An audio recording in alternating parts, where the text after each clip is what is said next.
Hi, my first tip for you is to get to know your school counselor. I'm Mrs. Birnbaum. I'm one of the school counselors here, but there are 4 counselors.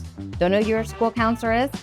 Look at your school portal and you will see your counselor's name up at the top. Why do you want to get to know your school counselor? We are here to help you with a lot of different things. We are truly your safe space here at the high school.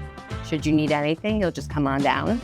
We help you with academics, so helping you figure out grades, studying techniques. We help you with maybe you're just having a bad day and you want somewhere to talk. You can come see us as well. The more you move through high school, the more we talk about what you want to do after high school, whether that's college, work, or just helping you figure out what kinds of things you're interested in. So how can you find your school counselor, which is also important to be able to do? We are right here in the school counseling office. The best time to see us is usually during your lunch period. We are here the whole time for you to just come on down, no appointment needed. However, if there's an emergency or an urgent situation in class, you can always request to come see us.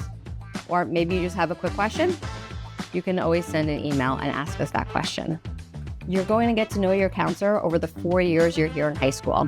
Whatever you talk about with us remains confidential, which means we don't share it with anyone else unless there's a concern for your safety or someone else's safety.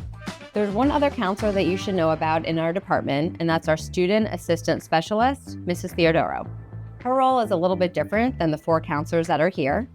She is here for really emotional support, helping students with their overall well-being. She is also our anti-bullying specialist. So if you ever have any questions or concerns, you should always feel free to send her an email or come down to see her as well. So tip number 2 is to work hard throughout all of your years in high school. This is an example of a senior transcript, and as you can see, it has your final grades for all years of high school. So you really want to start strong. Every year counts, and every year is calculated into your GPA, which you've already heard about. This is an example of how a GPA is roughly calculated. So a 4 is an A, a 3 is a B, and so on. So because all of your grades count, you want to make sure that you're putting in that effort from the beginning. Hi, I'm Mr. Smagola, and I'm here with tip number 3. Activities matter. Colleges like to see a well-rounded student, so I like to see you involved in different activities around school.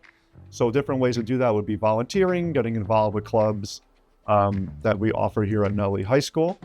We also have a club fair early in the school year, so you want to make sure you're listening to the announcements for that. This also adds value to your college application.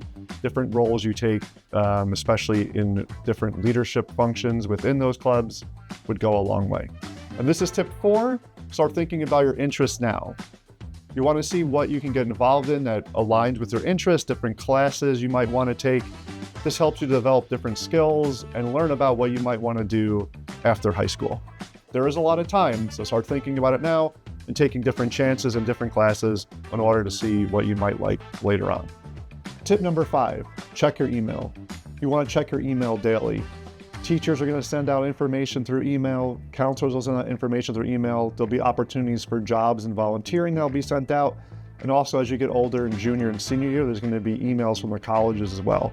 So I want to remind you to check your email daily.